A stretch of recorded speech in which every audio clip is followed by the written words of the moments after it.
Bienvenue sur Loup-Garou France. Loup-Garou France.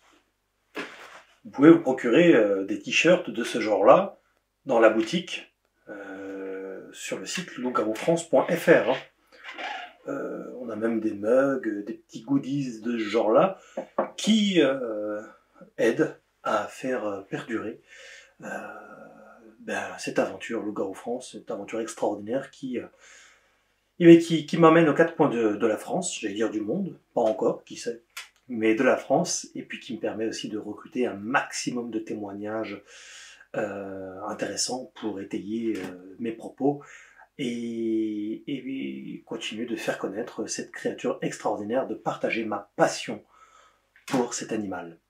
À ce titre, et après on commence, les deux livres, Loup-Garou, la vérité, et Homo Lupus, l'histoire du loup-garou. Vous pouvez vous les procurer directement sur Amazon. Les liens sont dans la description, sont sur loup-garoufrance.fr aussi, le site officiel. Et puis, si par contre vous voulez recevoir ce livre de ma part directement, avec un petit orthographe, vous m'envoyez un message à loup-garoufrance@gmail.com, loup-garoufrance@gmail.com. Cette témoin a vu des loups-garous.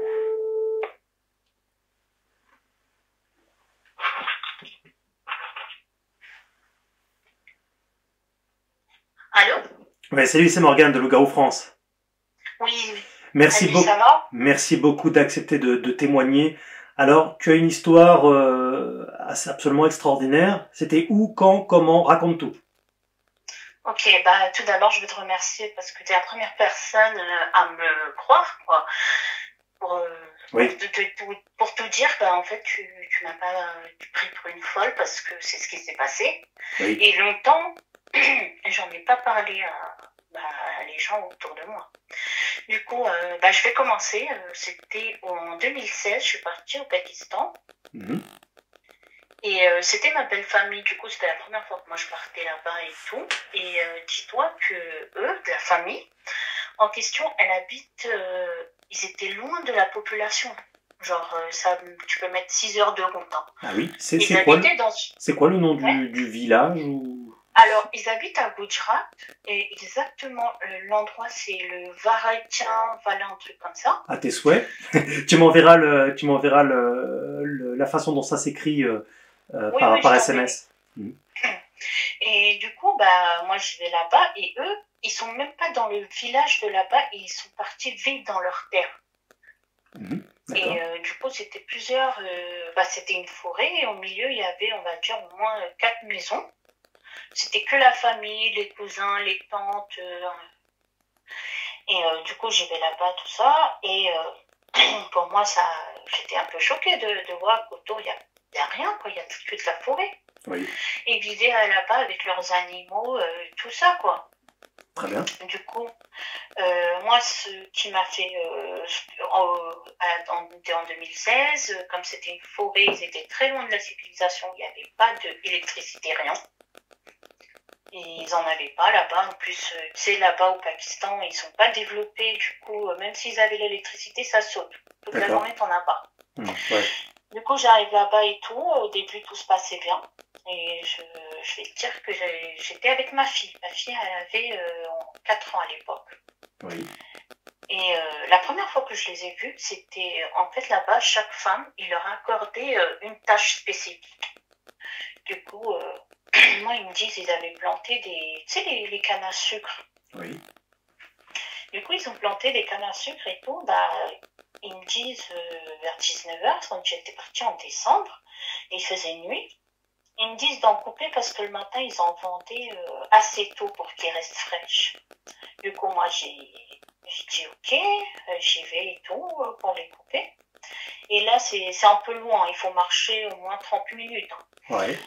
J'arrive là où ils ont planté et tout. Et là, j'entends des grognements. C'était la toute première fois. Là, je me dis, mais attends, et il faut dire qu'il y avait toutes sortes d'animaux. Toutes sortes d'animaux, il y avait tout là-bas. Du coup, je me dis, mais attends, ça se trouve, c'est un ours ou un truc comme ça. Et comme moi j'aime beaucoup les animaux, tout ça, je voulais voir ça de plus près. J'avance et là je vois en fait, il faut. La première fois que je voyais, c'était, tu sais, les espèces de pièges à chasseurs. Ouais. Et je voyais la moitié du corps et la moitié, elle était complètement dans les cannes à sucre, quoi, qu'ils étaient très très hauts.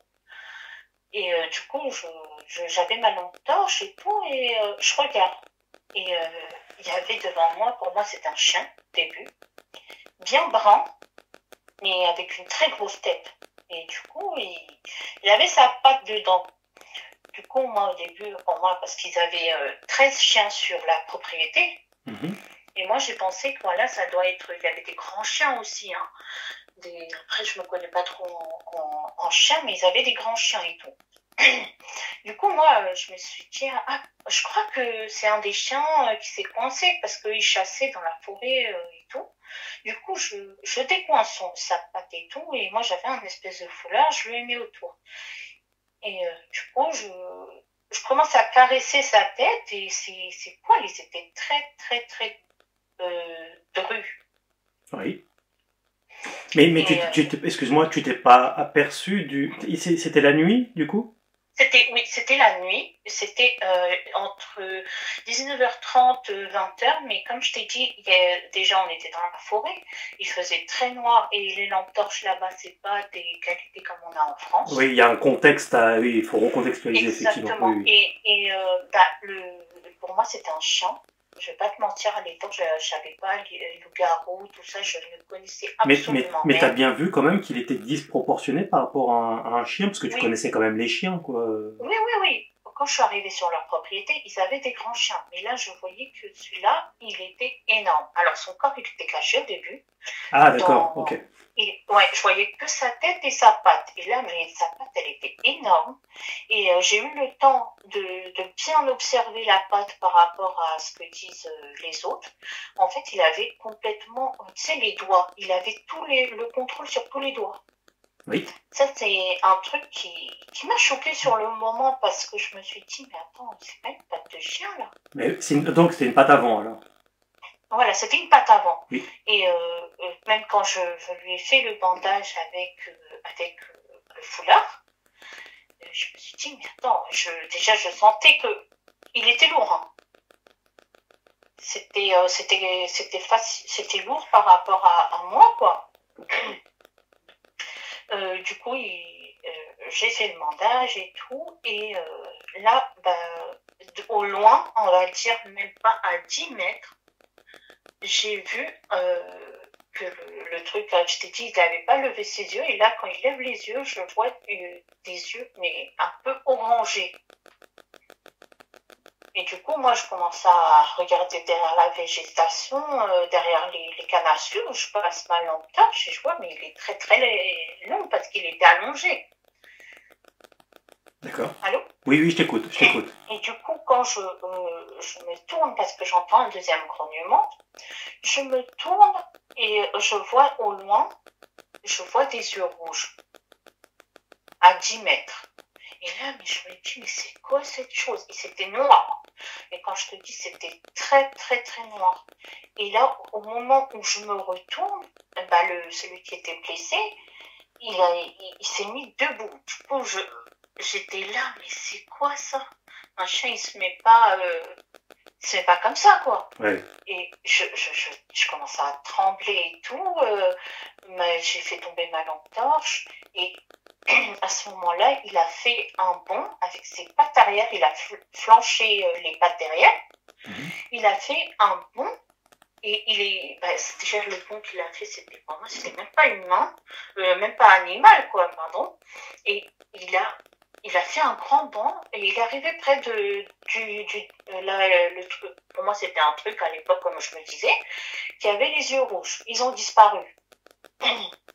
Du coup, moi, j'étais là, tétanisée et tout, je repars au village. Mais alors, attends, là, je t'arrête. Au moment où tu as vu la gueule, donc en l'occurrence de ce que tu pensais au départ être un gros chien, et sa patte, donc sa main, dans une sorte de piège à loup, c'est ça?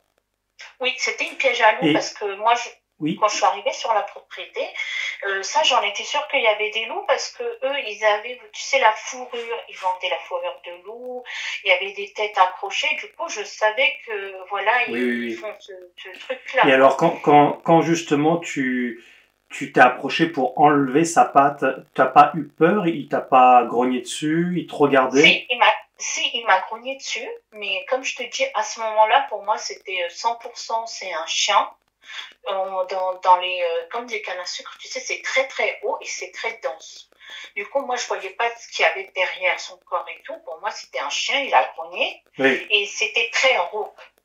Oui, c'est compliqué parce que nous, forcément, on se rend pas bien compte, on n'y était pas, donc c'est pour ça que j'essaie d'avoir un maximum de détails. C'est toujours difficile de retranscrire une situation, le contexte, tout ça, donc c'est pour ça que je te pose ces questions-là. Donc oui, t'as senti tout de même qu'il était pas, voilà, que t'allais pas lui faire un câlin. Ah non, j'ai juste touché sa tête et ça regrognait. Du coup, t'as touché sa tête quand même. Oui, j'ai touché sa tête, c'est pour ça que je t'ai dit qu'il avait les poils très très drus. Oui. Excuse-moi, question peut-être bête, mais pourquoi t'as voulu toucher sa tête? En fait, pour moi, c'était, voilà, il a eu mal et c'était pour le réconforter. Et sa tête avait... tu as vu qu'il a tout de même une gueule de loup? Alors, au début, pour moi, comme j'avais vu sur la propriété, il y avait beaucoup de chiens, ils en avaient 13 au total. Et ça, je t'en parlerai un peu plus tard parce que c'était pas la dernière fois que je vais les voir. Parce que je dis plusieurs, parce qu'ils sont toute une famille. C'est après que j'ai découvert. Oui. Et du coup, à ce moment-là, ils avaient, tu sais, des chiens husky, des chiens comme ça. Oui. Et du coup, moi, je me suis dit, mais peut-être que c'est un des chiens qui arrivait là, et il a pris le truc, quoi. Je comprends. Et comme je te dis que là-bas, tout était, il y avait presque rien, quoi, sur la propriété. Le soir, on était vraiment avec des lampes torches, soit c'était avec des bougies. Et c'était des personnes aussi qui étaient un peu bizarre, quoi. Pour moi, ils étaient très, très bizarres parce que quand je vais écouter le récit, tu vas me dire, mais oui, heureusement, t'es parti de là-bas. Du coup, pour moi, c'était pas du tout un loup-garou, un loup, parce qu'à ce moment-là, je connaissais pas le terme loup-garou. Et c'est au moment où il s'est levé sur ses pattes arrière. Excuse-moi, en 2016, t'avais jamais même entendu parler de films de loup-garou, de choses comme ça? En 2016, j'avais vu, comment ça s'appelle, Twilight. Oui. Mais après, je me disais, ça c'est cinéma, c'est pas impossible. Oui, ce que tu veux dire par là, c'est que pour toi, enfin, tu pensais pas du tout à ça, parce que pour toi, ça n'avait c'est juste du cinéma, ça n'a rien à voir, c'est ça? Exactement. Pour moi, c'était impossible que ce soit vrai, quoi. Oui. Pour moi, c'était plus dans les légendes, les films, des trucs comme ça, quoi. Ok, d'accord. Et du coup, moi, à ce moment-là, en plus, j'étais là, j'étais un peu énervée, je voulais couper mes cannes à sucre. En plus, je voulais pas y aller parce qu'il faisait noir, j'avais un peu peur, je venais d'arriver. Et on me donne un tas de taf à faire, quoi. Oui. Et du coup, moi, là, mon deuxième rôle sur la propriété, c'était vraiment de nourrir les chiens. C'est pour ça qu'il y avait des chiens qui étaient un peu de grande taille et tout. Mais là, je t'en parlerai un peu plus loin. Oui. Du coup, moi, c'est au moment où il s'est levé sur les pattes derrière, c'est là que je me suis dit, mais attends, c'est pas un chien. Il mesurait combien environ? Alors moi, je mesure facile, moi je fais 1m60, et lui, il faisait vraiment 2 fois ma taille. Ouais, on va dire, ça se rapproche des 2m50, quoi. 2m50. Il était très très musclé. Du coup, comme j'étais vraiment près de lui, j'étais près du piège à loup, je voyais bien ses muscles, ils étaient disproportionnés. Pour moi, c'était quelqu'un qui va à la salle tous les jours, quoi. Tout à fait, oui. Et là, tu as vu ses longs bras? J'ai vu, c'est vrai, ils étaient extrêmement longs. Oui. Et surtout, moi, ce qui m'a marqué au début, c'est quand j'ai sorti sa patte, c'était sa main. Genre, déjà, c'était des griffes, mais très acérées. C'était des longues griffes. Et le truc qui m'a marqué, c'est à ce moment-là, j'ai eu un petit déclic. C'est quand j'ai vu, il avait, quand j'ai enlevé sa patte, tous ses doigts, il pouvait les bouger. Par exemple, un chien, tu sais, il a une patte. Oui. Il ne peut pas bouger tous ses doigts. Et là, c'était vraiment, il pouvait bouger tous ses doigts un par un. Oui. Et tu sentais que tu as eu du mal à enlever sa patte, c'était difficile? Oui, c'était difficile. Bah, du coup, moi, j'ai arraché un canne à sucre pour faire le levier, tu sais. Ah oui, d'accord, ok. Ouais, et comme ils étaient bien gros, les cannes à sucre et tout, bah, au final, j'ai réussi. Au moment où j'ai pris sa patte dans la main, ça a grogné un peu plus fort. C'était très rauque. Et il y avait une odeur aussi. Il y Oui, avait une odeur qui était un peu, tu vois, mise à bonde. oui, comme le chien mouillé ou un truc comme ça. Voilà, que c'était plus, tu sais, c'était vraiment comme si tu avais un chien mouillé pendant 3 4 jours, quoi. Oui, Et du absolument. coup, moi, je regardais autour et tout, je me disais, mais elle vient d'où l'odeur? Après, sur le coup, j'ai dit, mais attends, je crois que le chien, il a vraiment besoin de prendre une douche. C'est ce que je me suis dit. Oui, Et bah, au moment quand moi, je lui ai mis le bandage, à ce moment, donc pendant tout ce moment, il n'a pas levé ses yeux. Parce que quand j'ai vu, je t'assure, quand j'ai vu les yeux, c'est à ce moment-là que je me suis dit, mais attends, c'est pas qu'est-ce que tu veux dire? naturel. Qu'est-ce que tu veux dire par il n'a pas levé ses yeux? Tu veux dire il les Bah, avait fermés ou? les yeux, bah, moi, au début que j'avais la lampe torche et tout, quand je l'ai vu, bah, il avait les yeux fermés. D'accord. Et quand je me suis approchée, il a grogné, mais il a gardé les yeux fermés. Il Ouais. les a pas ouverts. Et Pendant donc il devait même vraiment être mal en point alors parce que aussi bah, en fait, pour oui. moi, j'ai vu, pour moi, c'était des larmes. Après, je suis quelqu'un un peu de nostalgie aussi. Et du coup, tu vois, là où il s'est fait mal, c'était profond quand même. Du coup, pour moi, il était facile, il y avait beaucoup de sang. Alors, c'était, à Oui. mon avis, c'était pendant la journée qu'il s'est pris ça et il était là en détresse, quoi. Heureusement que tu as trouvé cette technique-là pour virer ce piège parce qu'il devait pas avoir assez de force. S'il Non, était là depuis un moment, c'est qu'il n'a pas assez de force non plus. Pourtant, ça a de la force, hein, loup-garou, je peux te le oui, certifier, exactement. mais Et ouais, d'accord. après, je sais pas si c'était la journée ou c'était depuis 2 jours, parce qu'il Peut-être y a peu aussi, de... excuse-moi, peut-être aussi, au-delà de la force, ne connaissait-il pas la technique précise aussi pour ouvrir un piège comme ça. Oui, C'est oui, aussi parce ça, que quoi. c'était bien fermé. Et comme je t'ai dit, au Pakistan, c'est un pays pas du tout développé. Du coup, il était bien, le truc, il était bien rouillé. C'était pas un modèle tout Ah ouais, neuf la et tout, vache. Mais quoi. t'aurais pu toi-même aussi tomber sur un truc comme ça. Oui, bah, c'est arrivé à beaucoup de gens là-bas. Bah Ça, ouais. je t'en parlerai un peu plus dans la vidéo parce que, comme je t'ai dit, c'est pas la première fois que je vais le voir et tout. Du coup, pour moi, c'était quand j'ai vu qu'il a ouvert ses yeux, mais déjà au moment j'ai eu peur. Je me suis dit, mais ça brillait, genre c'était orangé. Le deuxième, il avait les yeux rouges, je les voyais parce qu'il était à 10 mètres de moi. Mais comme il faisait très très noir et que l'autre, il avait le pelage encore très très très noir, noir, noir. Du coup, je me suis dit, mais attends, c'est pas humain ça. Dans ma tête, je me suis vraiment dit, c'est pas humain tout ça. C'est impossible, je rêve là. Ouais. Et je me dis, mais attends, Avant là, il y a... d'avancer, on est vraiment parce que je loupais aucun détail. Tu peux faire une description détaillée de la gueule exactement? Alors déjà, il avait, tu vois, les loups, ils ont un museau qui est un peu petit. Ouais. Alors lui, déjà, ça m'a marqué parce qu'il avait un museau très long et ses dents, tu vois, les canines de devant, Oui. ils étaient très très grands. Alors moi, Elle je vais dire, dépassait. Mhm. il dépassait dans la bouche et s'il aurait voulu m'attaquer parce qu'il l'a pas fait, et ça c'est un truc que je t'en parlerai dans la vidéo parce qu'il m'a littéralement sauvé la vie aussi, il m'a pas attaqué.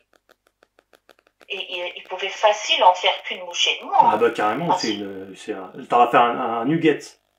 Voilà, une petite nuggette vite fait avec mes 1m60, je t'assure Ah qu'il n'y oui. aurait eu aucune difficulté. Donc, Et, et il avait des oreilles un peu plus petites que les loups.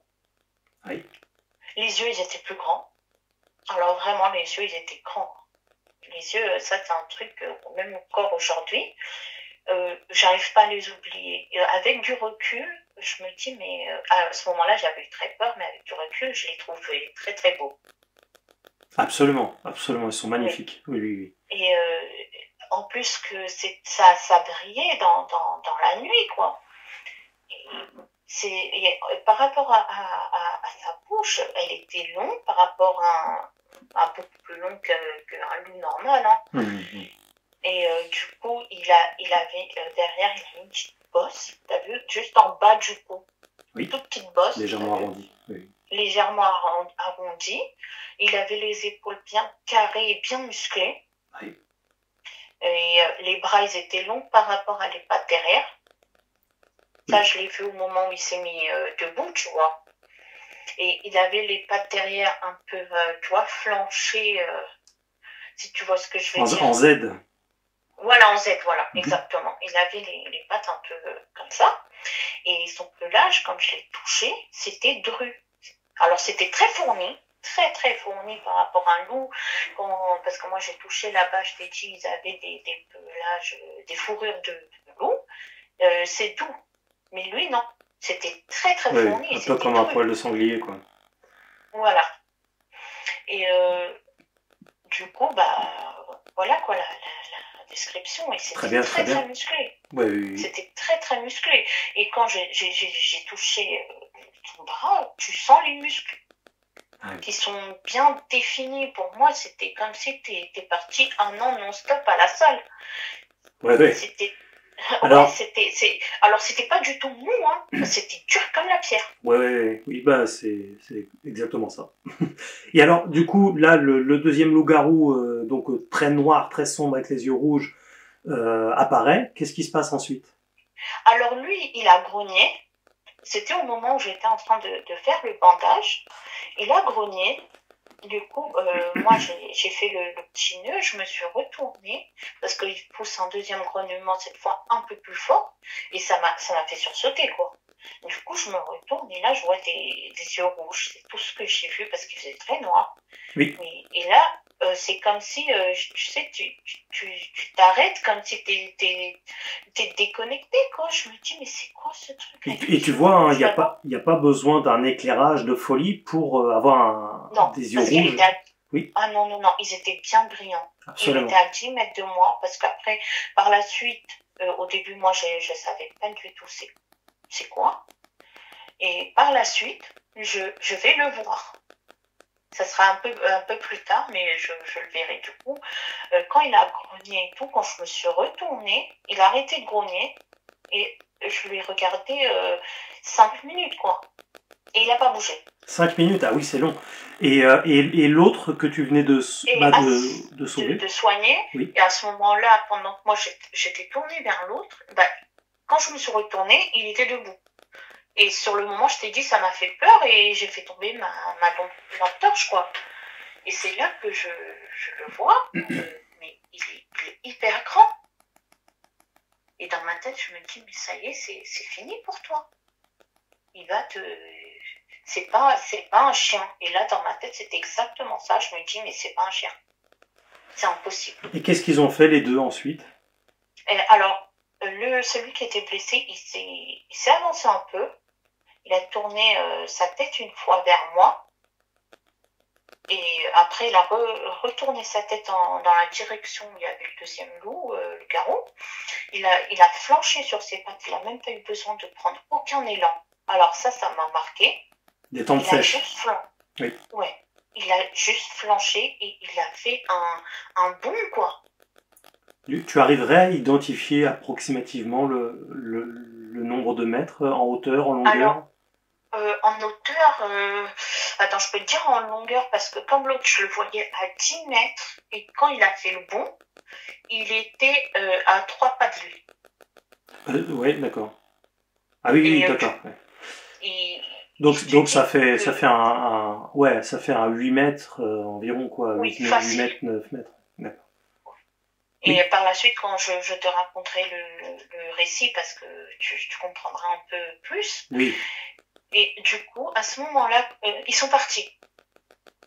Ils ont fait des bonds, pareil, mais là je les voyais pas bien parce que voilà, c'était la nuit et tout. Ils sont partis. Du coup, moi j'ai pas pris de canne à sucre, j'ai rien pris. J'ai couru comme une dingue. Tu en as parlé ensuite à quelqu'un? Oui, oui, bien sûr. Pour moi, c'était la première fois. Du coup, je suis rentrée, j'étais en panique totale parce que au début, pour moi, je soignais un chien. C'était pas le cas quand je l'ai vu. Et je tremblais et tout. Et là, j'arrive au village, je leur dis à ma belle-mère, j'ai vu une chose comme ça. Et là, elle me dit de me taire. Genre, je n'ai pas compris. Du coup, moi, j'en parle à mon mari, je leur ai dit ce que j'ai vu. Et pareil, tout le monde, j'ai parlé aux cousins, cousines, ils étaient, tu sais, ils ont l'habitude de s'asseoir dans la même salle. Du coup, ils étaient tous là, il y avait les cousins, les oncles et tout. Et j'en ai parlé, je tremblais et tout, que j'ai vu ça. Et là, ils me disent, bah non, tu ne devrais même pas t'en parler et tout. Et au contraire, ils m'ont fait dessus de pourquoi l'avoir soigné, déjà, ce qui m'a choqué sur le moment, quoi. Ça veut dire qu'en fait, ils savaient que ça existait. Oui, c'est par la suite qu'ils vont me raconter l'histoire, quoi. D'accord. Et moi, ils me disaient de arrêter d'en parler. Pour eux, c'était, ils me disent, et là, je leur dis, j'ai vu un truc pas normal. Vous pouvez pas me dire que je ne devrais pas en parler. Et là, il y a un vieux du village, c'était le grand-père, et il me dit, écoute, moi je vais te raconter, ici, on a toujours eu ça, et pour eux, c'était le diable. Ouais. Carrément, c'était le diable.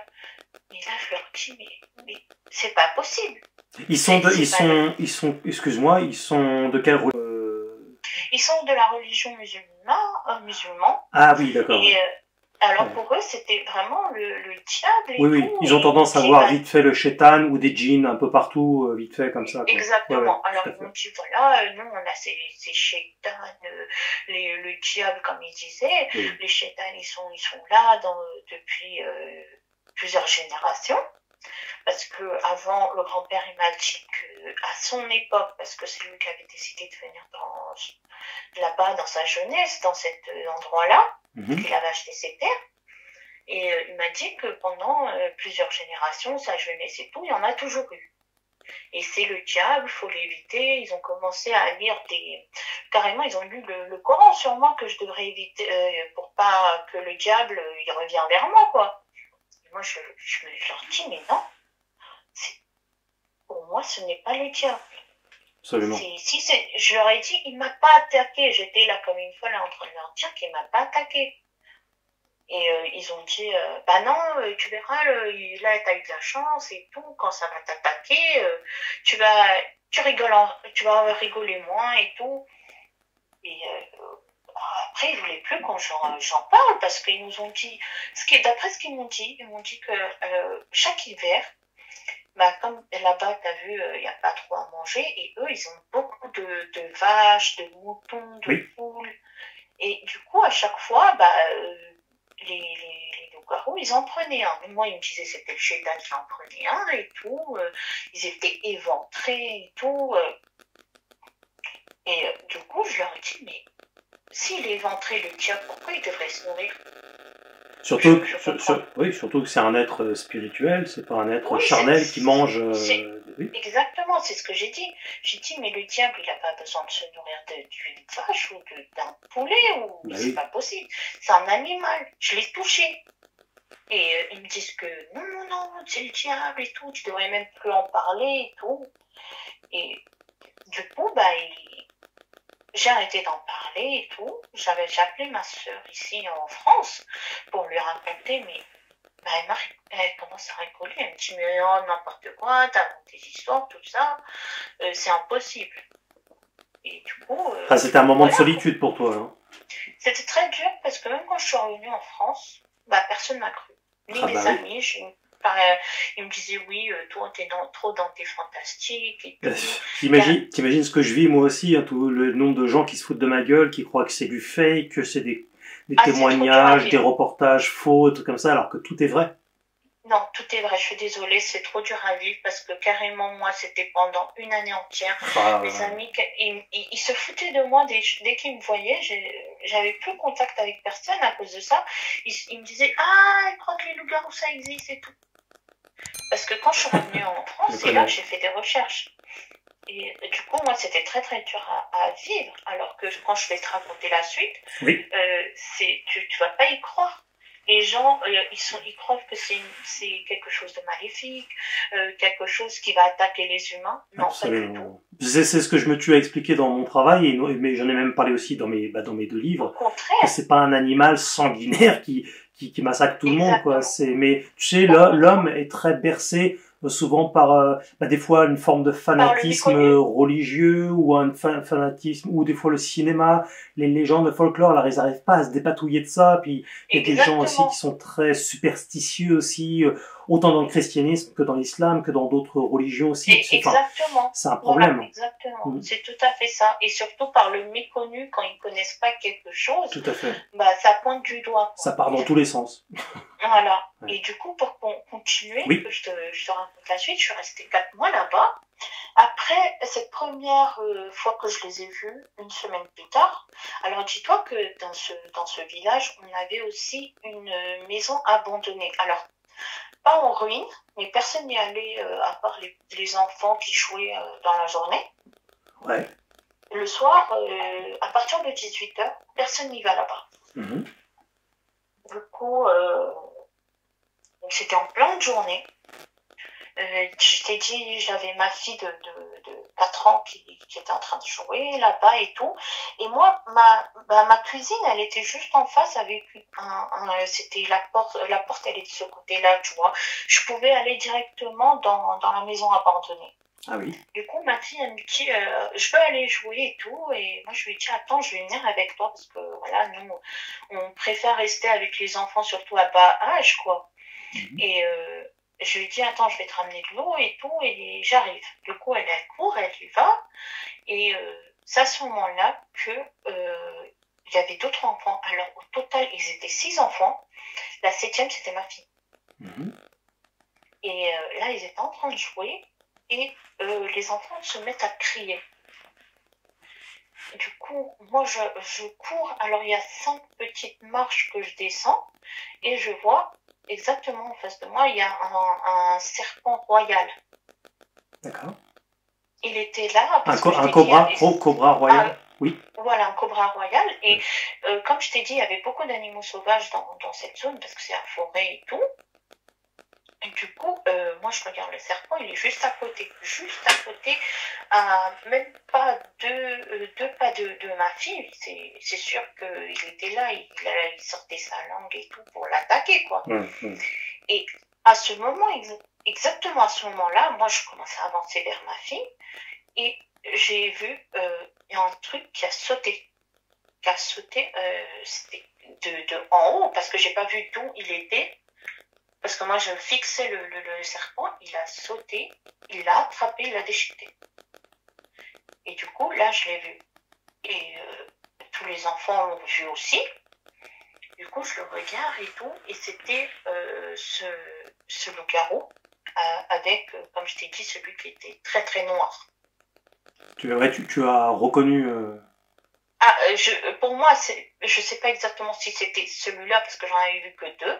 Pour moi, c'était celui-là. Alors du coup, il était très très noir et il a grogné. Et là, c'était en pleine lumière ou pas? C'était en pleine lumière. Il était quelle heure approximativement? Alors, il était exactement 16h de l'après-midi. C'était en pleine lumière, t'as vu. Et il était à combien de mètres de vous à peu près? Alors déjà, il était même pas à 2 pas de ma fille. Parce que vraiment, il a sauté là où il y avait le serpent, il a déchiqueté en 2, hein. Il a juste tiré sur le serpent et je l'ai vu. Il a fait comment exactement? Tu peux détailler un peu la façon dont Alors d'abord, je l'ai vu sauter. Alors là, je peux pas te dire d'où il a sauté parce que moi, j'étais vraiment ma fille, c'était ma priorité et je savais même pas que le loup-garou était là. Bah oui. Du coup, moi, j'ai descendu les marches en courant. J'arrive près de la porte du truc parce qu'il y avait une petite porte et non, une porte de jardin. Hein. C'était une porte de jardin. Du coup, j'étais près de la porte, j'ai ouvert la porte, je suis rentrée. Moi, j'étais à 5 pas de ma fille. C'est quand le loup-garou, il a sauté. Et d'un coup, j'ai levé la tête, mais c'est quoi ça? Et au début, je pensais que ça y est, ça va attaquer les enfants, tout ça, mais non, pas du tout. Il a attrapé le serpent, il l'a tiré avec ses 2 mains. D'abord, il l'a attrapé avec une main, il l'a attrapé avec le deuxième, il l'a tiré. D'accord. Et là, je le vois, et du coup, il se tourne vers moi. Il était de dos à moi, il se tourne vers moi. Avec le cobra dans les mains? Le cobra, oui, il me regarde, il l'a jeté au loin, le cobra. Ah d'accord, il l'a pas bouffé? Non, il l'a pas bouffé. D'accord. Il l'a pas bouffé, il l'a jeté au loin. Et là, je le regarde, il se retourne et il refait un bond. Alors celui-là, il était un peu plus grand que celui que j'avais vu. Lui, il était vraiment grand, il était vraiment très très musclé. Ça avait rien à voir avec l'autre. Il était très très musclé, il était très très grand. L'autre, c'était dans, on va dire, 2,40 m. Lui faisait 2,80 m, 90 facile. Ah oui, là c'est vraiment, c'est vraiment assez exceptionnel parce que c'est vrai que les plus grands spécimens, la moyenne, alors comme c'est une moyenne, des fois c'est plus petit, des fois c'est plus grand. Là, ça devait vraiment être 2,80 m. C'est effectivement, il n'y a pas plus grand. Non, comme. Ouais. C'est par la suite que je vais savoir, c'est comme ils sont là depuis des générations. Oui. À mon avis, c'était le plus vieux. Ah, sans doute. Et puis, bah oui, c'est un animal préhistorique. Donc. Voilà. Et il était très robuste, hein, très très robuste par rapport à l'autre. Oui. L'autre. Tu as vu si c'était un mâle? C'était un mâle, ça c'est sûr, c'était un mâle. Alors pour moi, l'autre c'était plus une femelle. Oui. Parce que au niveau des anges, c'était plus arrondi. Oui.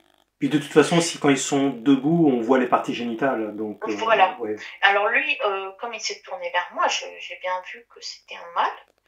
Et là, il s'est flanché sur ses jambes et il a sauté par-dessus. Par-dessus quoi? C'était par-dessus le mur. Le mur, il faisait facile. Il n'était pas très haut, hein, le mur. Parce qu'on pouvait voir facile les enfants. Le mur, il faisait même pas... il n'était pas très haut. Il était, on va dire... moi, je fais 1,60 m. Il m'arrivait à mon épaule, quoi, le mur. Ouais, 1,50 m. D'accord. Ouais, 1,50 m, quoi. Et il est parti dans la forêt, parce que je t'ai dit, il est parti. Alors lui, sa tête, elle était encore plus grande.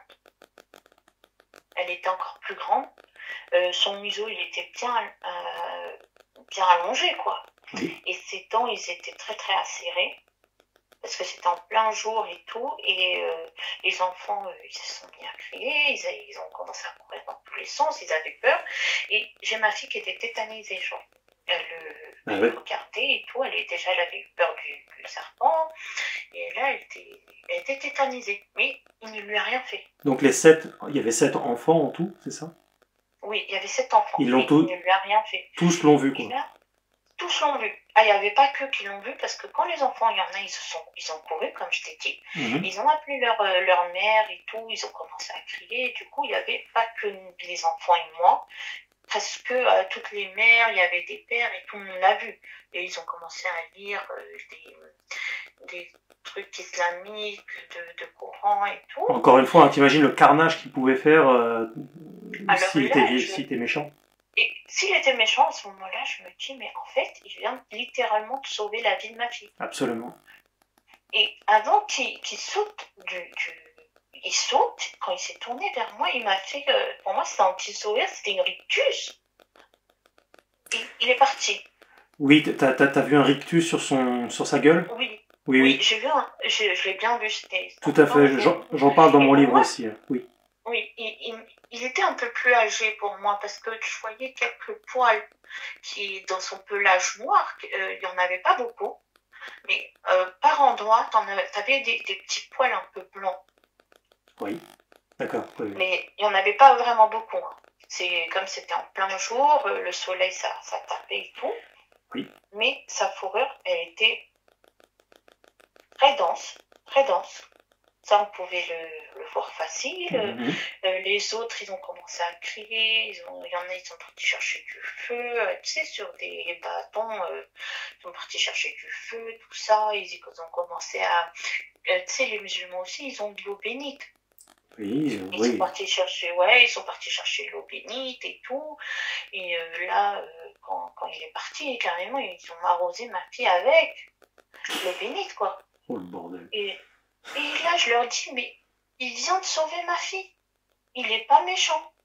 ce n'est pas le diable. Et là, ils commencent à m'insulter de folle, que moi je ramenais, c'est moi, et carrément ils m'ont dit que je ramenais le diable ici, tout ça, depuis que je suis là, c'est à cause de moi qu'il vient encore plus. Et pour moi, avec du recul, je me suis dit, à mon avis, comme j'avais sauvé le premier loup-garou, oui. c'est comme un signe de remerciement qu'il est venu sauver ma absolument. Fille à ce moment-là. Je les compare très souvent dans ce que je fais à des singes, au sens où ce ne sont pas des humains, mais ils ont tout de même une intelligence qui ressemble à celle des singes. Ils ont une mémoire, une intelligence extraordinaire. Et le rictus, alors c'est pas un rictus d'être humain, bien sûr, mais ça fait penser à ça. D'ailleurs, on le retrouve beaucoup dans le règne animal, et notamment chez les canidés. Ça traduit une émotion. Et ça peut traduire plusieurs émotions, ça peut traduire un stress, ça peut traduire aussi un moment d'accalmie, quelque chose d'apaisant. Tu vois, ça peut avoir plusieurs traductions dans la... Voilà, exactement. Chez ce bête-là, oui. Mais c'est vrai ce que tu dis, hein, j'ai eu plusieurs témoignages aussi de canidés de loups-garous, pardon, qui avaient parfois un léger rictus. Et d'ailleurs, même mon chien, moi j'ai un staff, et je le vois parfois faire des légers rictus. Bah, voilà, c'est exactement, il m'a fait un rictus et il a sauté par-dessus le mur. Il est parti.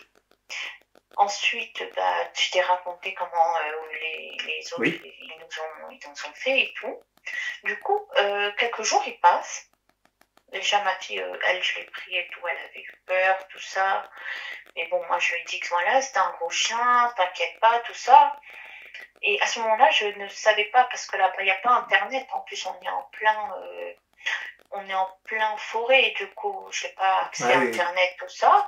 Je ne savais pas du tout que c'était... Pour moi, je ne savais pas c'était quoi. La Creuse, à côté, c'est Los Angeles. Ouais, je te jure. Ouais. Du coup, moi, je dis à ma fille, pour la calmer et tout, c'est un chien, t'inquiète pas et tout. Et tu connais les enfants, ils oublient vite, quoi. Ensuite, quelques jours plus tard, déjà que moi, je te situe un peu, tu vois la maison abandonnée, juste en face, il y a ma cuisine. Et il y a ma chambre juste côté, du même côté, je pouvais tout le temps voir la maison abandonnée de ma fenêtre, quoi. Oui.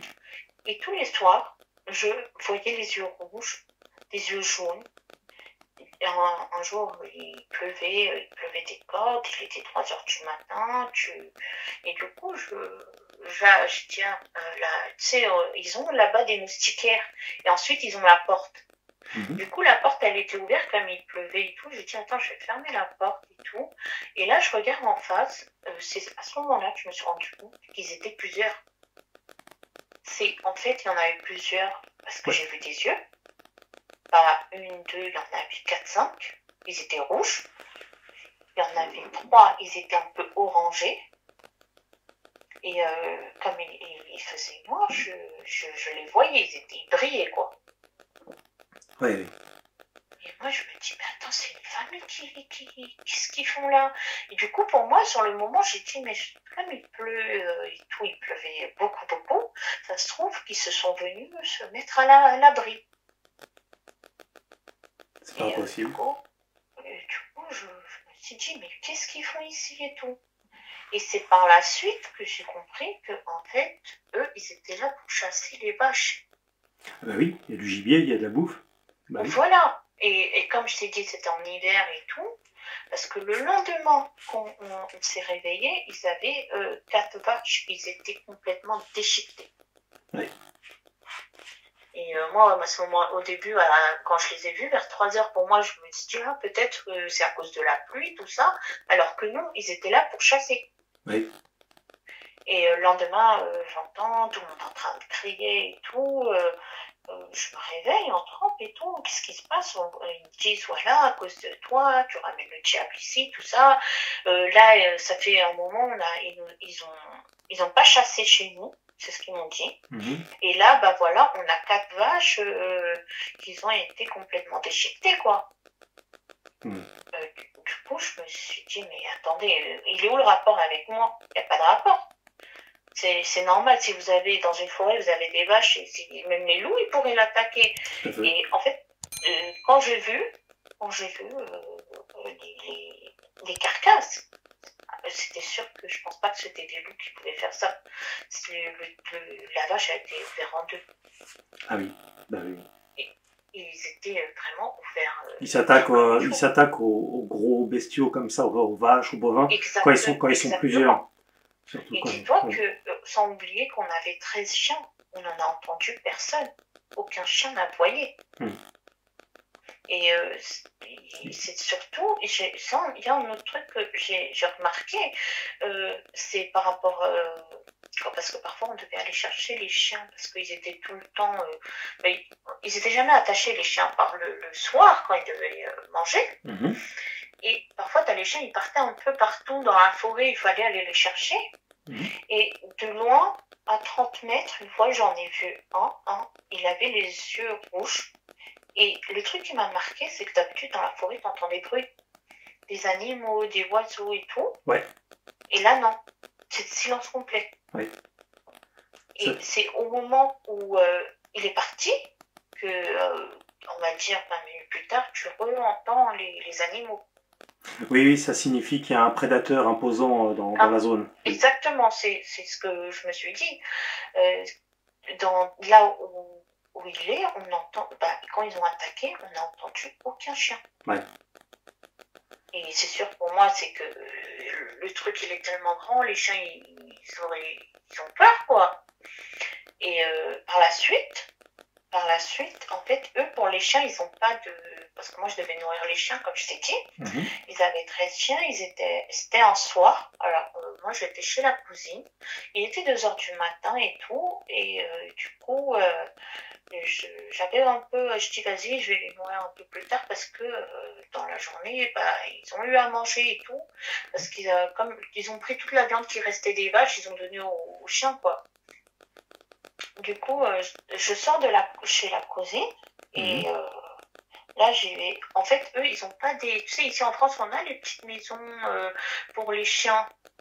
Oui, des niches. Et des niches, voilà. Et là-bas, c'était pas ça. Ils avaient juste fait un espèce de hall. Ils mettaient tous les chiens là-dedans, quoi. Ok. Du coup, moi, je sors de la maison, je marche et tout. C'était à 20 minutes. Je marche et je prends les seaux, hein, parce que je fais plusieurs allers-retours. Je remplis les seaux, pouf et tout. C'était de la viande. La viande de vache qui restait, bien sûr. Et j'arrive là où il y a les chiens. Du coup, je commence à les détacher pour qu'ils mangent. Mais tous les chiens, je me suis dit, mais ils étaient apeurés. Tu vois, quand le chien il se met en boule et tout, ils étaient apeurés. Et là, je me suis dit, mais attends, j'ai pas ramené ma lampe torche, parce que je me suis dit, allez, c'est vite fait, quoi. Et les chiens, ils me connaissent, tout ça. J'ai oublié de ramener ma lampe torche. Je me dis, mais pourquoi je leur mets la bouffe devant eux? Ils veulent pas manger. Et là, je vois, dans un coin, c'est sombre. Je regarde et tout. Je me dis, pourquoi c'est sombre comme ça et tout? Du coup, je prends un seau et je le vois que c'est grand. Du coup, je refais un aller-retour. Cette fois, je vais chercher ma lampe et je vois que le truc imposant, parce que c'était grand, et c'était pas le même parce que celui-là, il était un peu plus petit. Oui.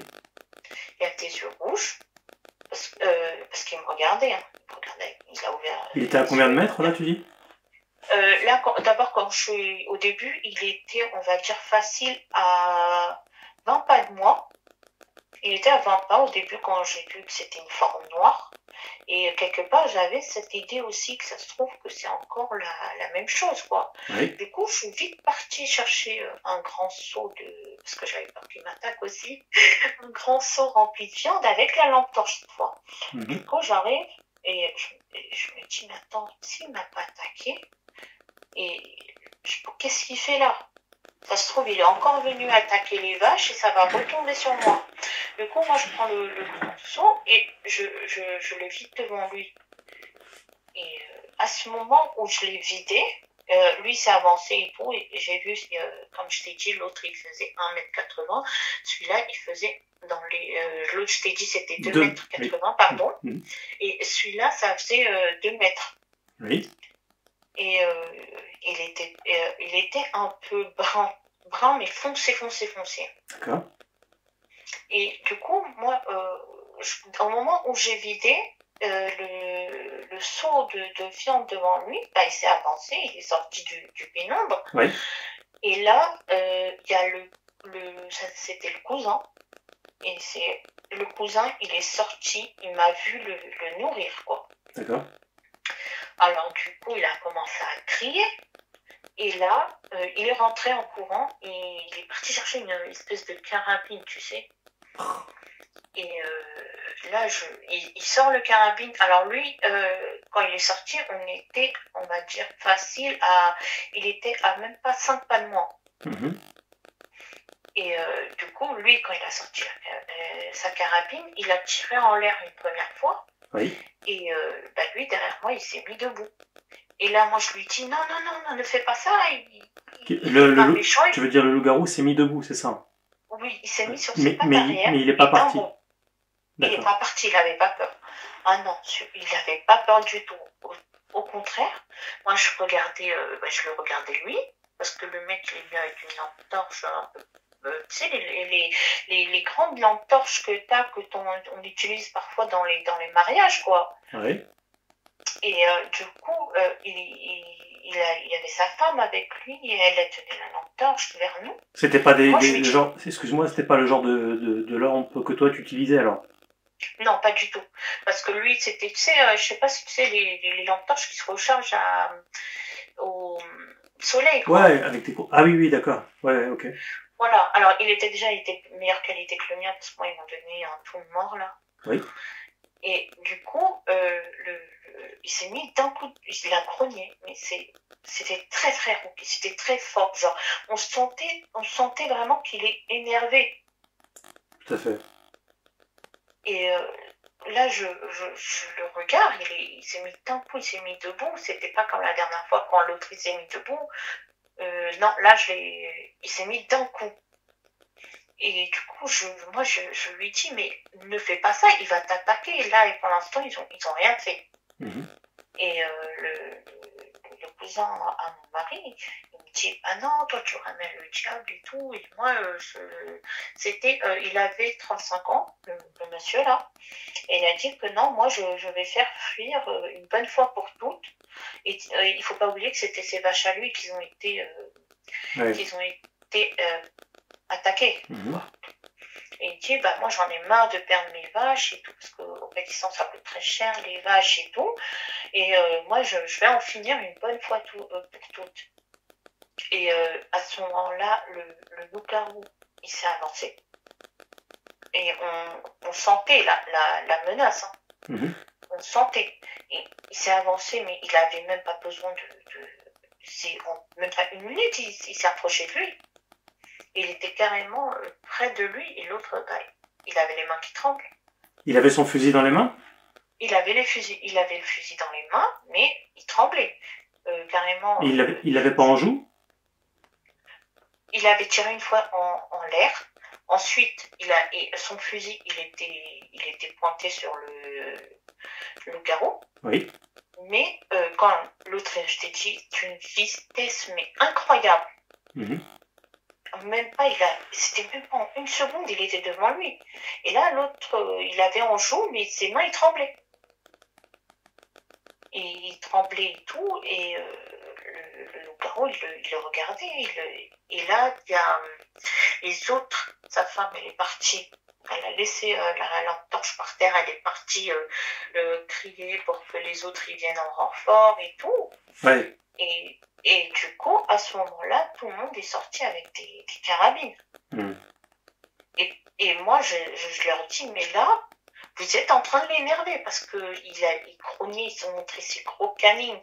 Et c'est ça, moi, quand j'ai eu l'intercation avec eux, je ne les avais jamais vus comme ça. Et là, tu vois, comme un chien, quand il est énervé, il montre ses dents et tout. Et il est prêt à attaquer, quoi. Et là, à ce moment-là, on voyait vraiment qu'il était prêt à attaquer. Parce que pour moi, il le menaçait. Bah oui, si on le fait chier, il va répondre. Voilà, exactement. Et juste, il était debout, du coup, avec le mec qui avait la carabine en joue. Le temps que les autres ils arrivent, il lui a mis tu sais, avec sa patte devant, et il l'a poussé, genre, et en fait, il l'a même pas poussé, pour moi, c'est parce qu'il était, il l'a griffé, quoi.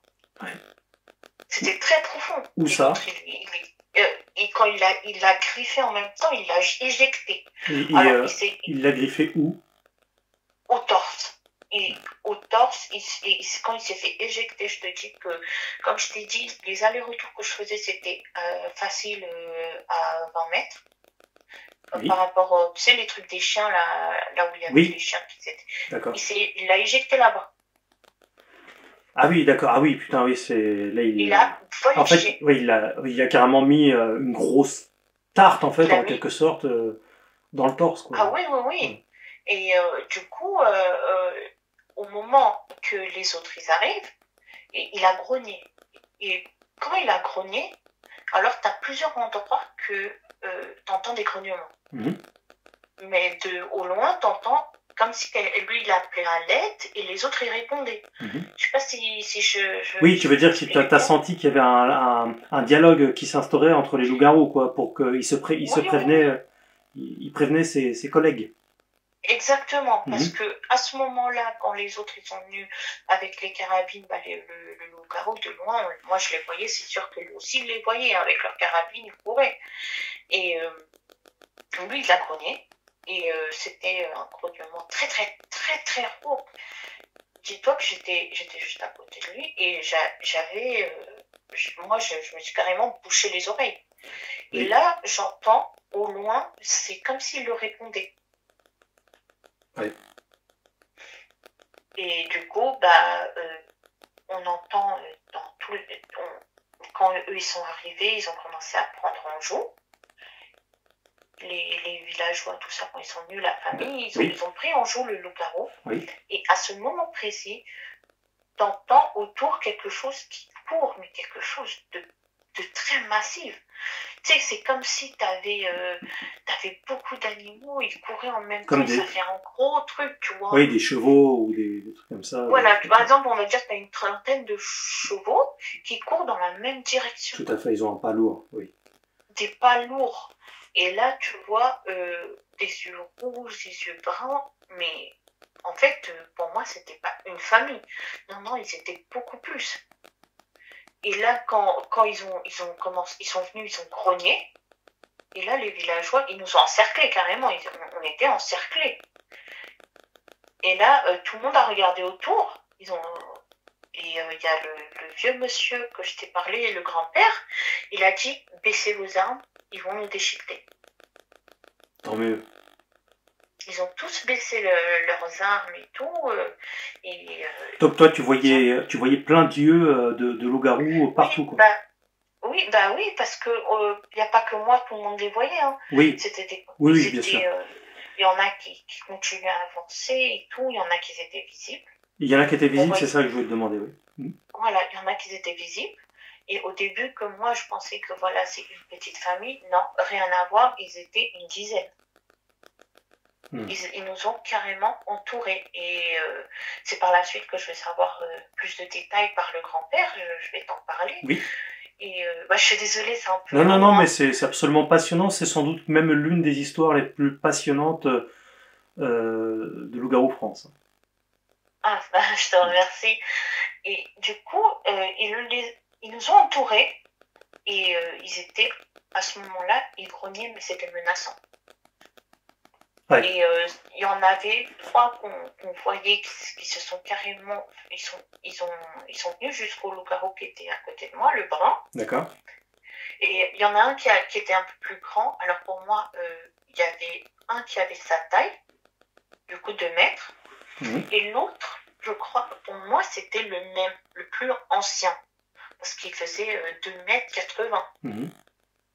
Et du coup, lui aussi, il était plus massif. Et quand je te dis, mais ses muscles, ils étaient énormes. Et moi, je me suis dit, mais là, s'ils veulent nous déchiqueter, c'était à ce moment-là ce que je pensais dans ma tête. C'est fini. Il n'y aura pas un seul survivant. C'est une situation de film, hein, bien que ce soit pas un film, bien sûr, mais il y a quelque chose de, j'allais dire, de cinématographique Si je devais un jour faire un film sur le loup-garou, ton histoire pourrait carrément être mise en scène. Hein. Exactement. C'est Mais extraordinaire. du coup, quand ils ont baissé les armes, donc ça se voyait, ils étaient très énervés. Et du coup, personne n'a bougé. Tellement ils étaient tétanisés. Bah ouais. Personne n'a bougé pour voir le cousin blessé, quoi. Absolument personne n'a bougé. Et du coup, ils ont fait quoi? Ils ont commencé à lire les trucs coraniques et tout. Et en fait, non, ils partaient pas. Ce n'est pas le diable, ils partaient pas, ils étaient tous là, ils commençaient à lire et tout, non, ils partaient pas, c'est pas le diable. Bah ouais. Oui, en fait, ils ont des prières déjà toutes préparées, ils répètent des... Exactement. Ouais. Et du coup, le grand-père, à ce moment-là, il a dit, écoutez, on va poser les armes par terre et on va reculer, parce que là, sinon, on est fini. Et cette situation-là, c'est après qu'il va me raconter que ça s'est déjà passé. Du coup, ils ont tous commencé à reculer, et moi aussi. Et les loups-garous, ils ont attendu. Ils n'ont pas bougé. Ils grognaient et tout, ils montraient les canines. Ils n'ont pas bougé. Ils étaient tous en bipède à ce moment-là? Ils étaient tous en bipède. Ils Ouais, n'avaient pas en quatre pattes. Ils étaient tous debout. Ils montraient à ce moment-là, c'était comme s'ils montraient à quel point on est imposant. Absolument. Et ils les fixaient avec leurs yeux, c'est comme ils les défiaient, quoi. Oui. Oui.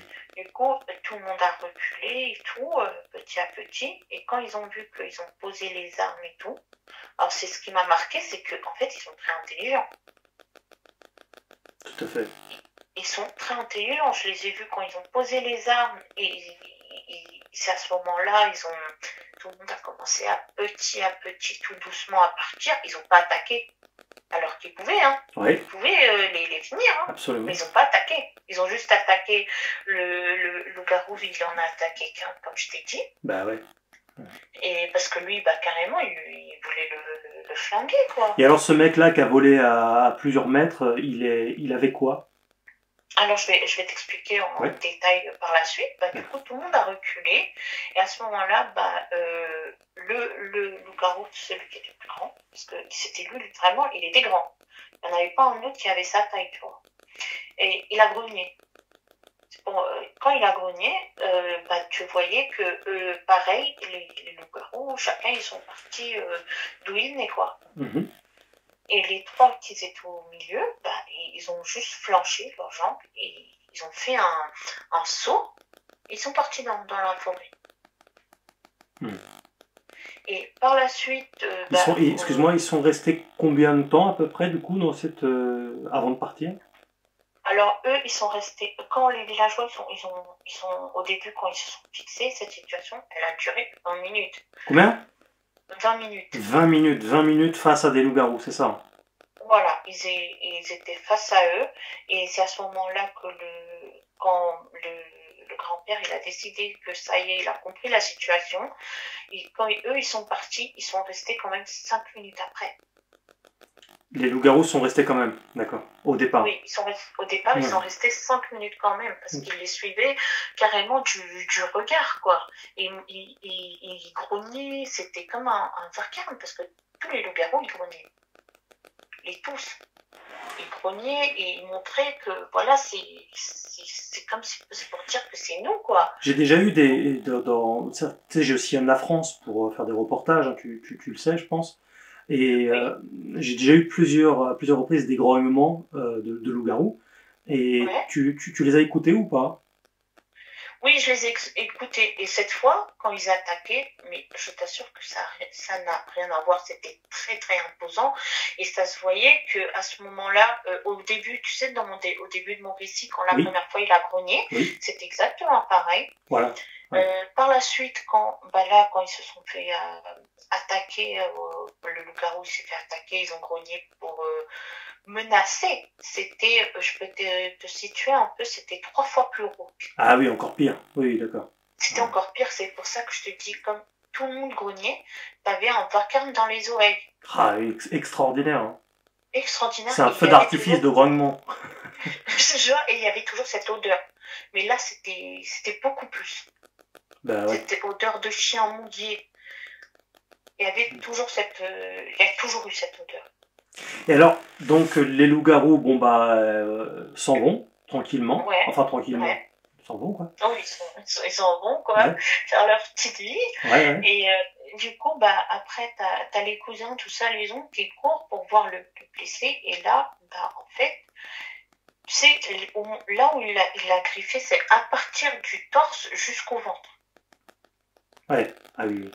Et c'était très profond parce qu'on voyait les intestins, je l'ai vu et ça, je te jure que j'ai vomi aussi. Et, c'était impossible de le sauver, ça se voyait, il avait perdu beaucoup de sang. Parce que le temps qu'il reste et tout, en plus comme je t'ai dit, ils sont à 6 heures de route pour aller au village. Ah bah oui. Le plus près. Donc cet homme-là aujourd'hui, il est au ciel. Il est au ciel. Ouais, d'accord. Okay. Et c'était impossible de le sauver, même si déjà ils avaient qu'un seul véhicule. Le village il est à 6 heures d'ici et n'en parlons même pas de l'hôpital qui est beaucoup plus loin. T'as facile 8 heures de route pour aller au il n'y a absolument rien en cas de pépin, ils n'ont rien de prévu. Bah, en fait, c'est même pas question parce que eux, ils sont dans le truc. C'est que quand tu vas au Pakistan, bah, moi, ça m'a choqué. Je ne veux plus jamais y retourner. Il n'y a rien. Tu veux plus y retourner?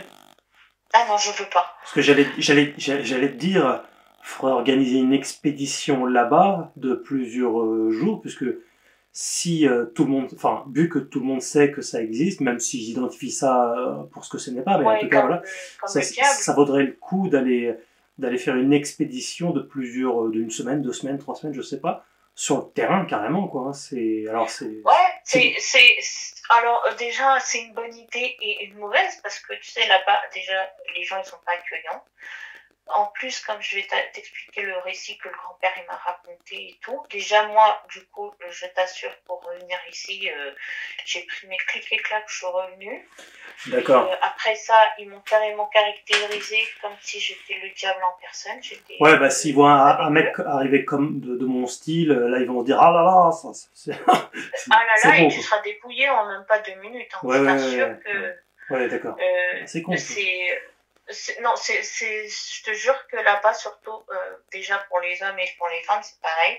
Tu arrives là-bas, tu te fais dépouiller ton argent, ton passeport, tout. C'est à l'aéroport. D'accord. Ouais. Question. C'est un pays dangereux, tu vois. Qu'est-ce que tu étais parti faire là-bas en fait?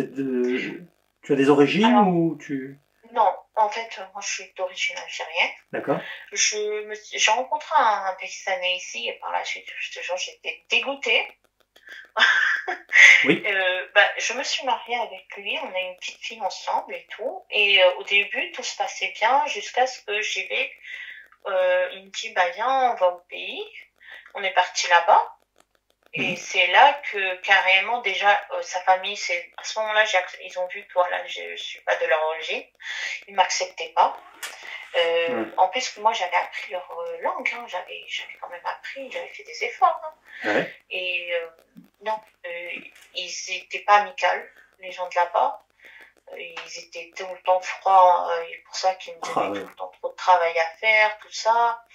Et en plus, quand je suis pas là, bah, ça me volait tout, ça me prenait tous mes affaires, jusqu'à ce qu'ils m'ont volé mon passeport, parce que là-bas, il y a un trafic de passeports aussi. Et du coup, lui, ton mari, te croit en tout cas, par rapport à ce que tu as vécu, en fait, tout ça? Il a vu tout ce que j'ai vu. Et il le savait beaucoup avant moi. Parce que lui, toute sa vie, il est arrivé en France quand même, il avait 25 ans. D'accord. Du coup, lui, il savait déjà tout ce qui se passait là-bas, tout ça. Et par la suite, ils m'ont divorcé en disant que moi, je ramenais le diable encore plus sur leur terrain. Oh là là. Et et que même mon enfant, moi, il n'a même pas voulu jusqu'aujourd'hui, il ne voulait même pas avoir contact avec ma fille. en disant que voilà, en fait, c'est comme si nous on était des liens avec le diable et elle c'était la fille diable, c'est pas mal. C'est du fanatisme complet, de l'obscurantisme, voilà, tout ce qu'on c'est veut. des gens très fanatiques. Ouais. Et c'est ce que j'ai observé. Même quand j'étais partie dans leur village normal, bah, les gens ils te regardent très très mal, quoi. T'es pas le bienvenu, tu le sens tout de suite. Les gens, ils ont dès que déjà, moi au début je savais pas, il faut pas sortir avec. T'as vu, toi t'es un youtubeur, si tu sors avec tout le matos que t'as, je t'assure qu'en 2 minutes tu n'auras plus rien. Non mais oui, ou alors il faudrait vraiment qu'on ait une équipe avec limite une milice. Une milice de 30 personnes armées, tout ça, où là peut-être que ça les impressionnerait encore. Bah oui, parce que là-bas tout le monde est armé. Là-bas, je t'assure, même pas pour. Bon bah on oublie.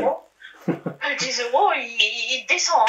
C'est con, hein, parce que. Mais en tout cas, bon, cette expérience-là, bon, douloureuse aussi avec ton ex-mari, tout ça, c'est compliqué, mais ça t'a permis quand même de vivre des expériences extra, et je pèse les mots, extraordinaires, que très peu de gens ont vécu sur Terre. Hein.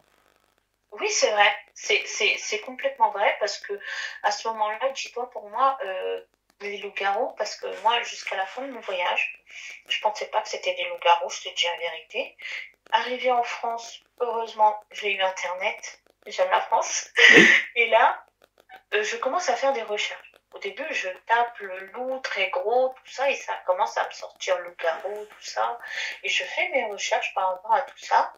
Et je t'assure, je te dis la vérité, c'est que j'ai hésité beaucoup même à te contacter toi. Mm-hmm. Je dis, mais je sais pas s'il va me croire, parce qu'autour de moi, comme pendant 1 an, 2 ans, personne m'a cru, quoi. Et quand je suis revenue en 2016, sur Internet, il y avait plus des légendes, des trucs comme ça. Tout à fait. Il y avait pas de Loup-garou France ou quelqu'un qui puisse nous. Oui, ça part dans tous les sens. Il y en a quelques-uns qui s'occupent de ça, mais je me demande pourquoi les gens les écoutent d'ailleurs, parce qu'ils disent n'importe quoi à ce sujet-là. C'est comme je t'ai envoyé le truc, j'ai pas compris. Ah oui, c'est une femme qui a un problème. C'est une femme, hein, c'est ça? Oui, je vois qui c'est, mais c'est une femme qui a des problèmes psychologiques, il n'y a rien à en retenir, mais il y en a plein des comme ça sur les réseaux sociaux, oui. Justement, quand j'ai vu sa vidéo de grognement, alors là je me suis dit, mais pas du tout. Parce que oui, tout à fait. Ouais. Non, des gens vraiment sur le... Je ne jamais vu transformer en humain. Ah bah non, puisque c'est pas... La lycanthropie n'existe pas. Enfin, l'homme qui se transforme en animal, ça n'existe pas, c'est une bête. Et pour te dire que j'étais tous les jours, je regardais ta chaîne pendant 2-3 mois, je me dis, est-ce que Morgane, il va m'écouter? Je me posais la question, je me disais, mais est-ce que je lui dis, je lui raconte, est-ce qu'il va pas me prendre pour une folle? Parce que par la suite, quand le grand-père m'a raconté que depuis les anciennes temps, ça veut dire depuis son arrière-grand-père, ils ont toujours été là. Tout à fait, bah oui. Et c'est comme si c'était au début, il n'y avait pas de maison et tout, c'était plus la forêt. Et ça attaquait au village, ça prenait des vaches du village, des poulets du village et tout. D'ailleurs, excuse-moi, je fais une petite parenthèse, mais par rapport aux chiens, heureusement qu'il y avait de la barbaque à côté, parce que sinon les loups-garous s'attaquent aux chiens à un moment donné s'ils ont vraiment, s'ils sont en état de famine. Hein. Exactement. Ouais. Et comme ils voyaient, pour moi, c'était parce que comme ils voyaient, tu sais, les vaches, ils sont plus gros, ils sont plus massifs. Et pour moi, c'est pour ça qu'ils attaquaient plus les vaches, quoi. Peut-être il y a ça aussi, puis aussi que les chiens sont proches des villageois. Donc les vaches sont un peu plus éloignées, j'imagine, c'est ça? En fait, la couture des vaches, elle était plus près de la forêt. Bah ouais, voilà, oui. Forcément, s'ils peuvent s'éloigner des humains, ils le font. Mais là où ils commencent à attaquer aux chiens et aux chats, c'est quand ils commencent à galérer au niveau de... il y a pénurie. Ils avaient une trentaine de vaches faciles, quoi. Tout le monde en avait... ils en avaient beaucoup, ils avaient des vaches, des poules, ils avaient tout, quoi. Ils avaient les moutons. Et après, pour moi, par rapport à ça aussi, hein, parce que je me disais, si ils vivent là, c'est qu'ils sont bien nourris. Oui, tout à fait, oui, absolument. Et ta fille sait aujourd'hui qu'elle a été sauvée par un loup-garou? Bah, en fait, comme elle était petite à l'époque, bah, parfois, elle me dit que le chien, il m'a sauvée. Au début, en 2016, elle disait ça à tout le monde. Bah, par la suite, quand tout le monde a commencé à me pointer du doigt, que j'étais folle alliée et tout, que je devrais voir un psychologue, tout ça, bah, je lui ai dit d'arrêter d'en parler. Aujourd'hui, elle a 13 ans et bah, elle a plus grand souvenir, quoi. Ouais. Quand bien même cette histoire-là, elle pourra la raconter qu'à des gens particulièrement, enfin qui connaissent ce sujet-là en fait, ou Voilà, vraiment, quoi. vraiment très ouverts d'esprit.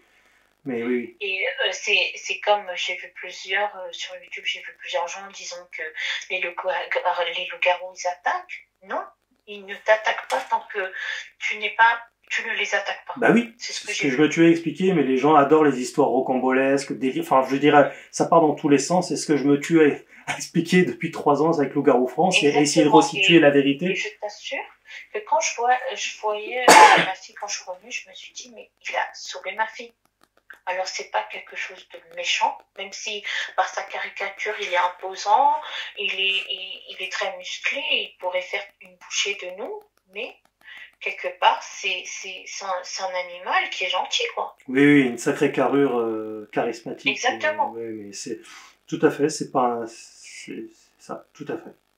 Et alors, du coup, alors c'était le grand-père, c'est ça? Oui. Ouais, lui donc, il connaissait aussi, hein, il savait très bien que les loups-garous existaient. Alors lui, pour eux, comme je t'ai dit, il pensait plus c'est le diable, tout ça, Oui. mais il nous a dit que Ah oui. ça a toujours existé et tout. Et que depuis les anciennes générations, il y en a toujours eu. Alors, je sais que, d'après ce qu'il m'a raconté, il m'a dit que au Pakistan, tu en trouves beaucoup. Alors, tu sais qu'il y a la montagne d'Himalaya, et là-bas, il y en a beaucoup, parce qu'il avait fait un voyage là-bas quand il était jeune. Il m'a dit que là-bas, il y en avait beaucoup, beaucoup plus que sur les terres ici. Parce que c'est un coin un peu, tu vois, c'est une très grande montagne, tu vois, la plus grande du monde. Il y a la forêt, la montagne, il y a tout, quoi, là-bas. Tout à fait. Et il m'a dit qu'ils étaient, à l'époque, il était dans l'armée. Et c'est à ce moment-là il faisait des exercices d'armée et tout. Et c'est là que plusieurs compagnons avec lui, ils en ont vu de loin. Il a des yeux rouges et tout, et il a dit qu'à ce moment-là, au début, je ne pensais pas que ça allait venir jusqu'à là. Il a dit, moi, quand j'étais petit, mon père, il me racontait des histoires et tout, qu'il fallait pas sortir le soir, il fallait pas mettre de la nourriture dehors et tout.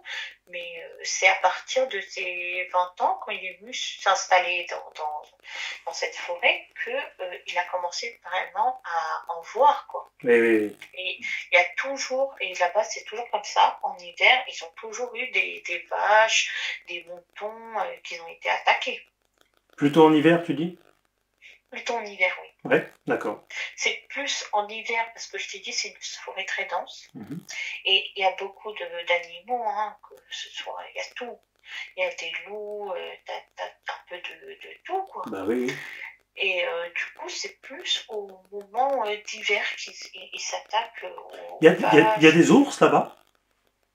Alors les ours, dans le secteur, il n'y en a plus parce que tu sais, les braconniers, oui.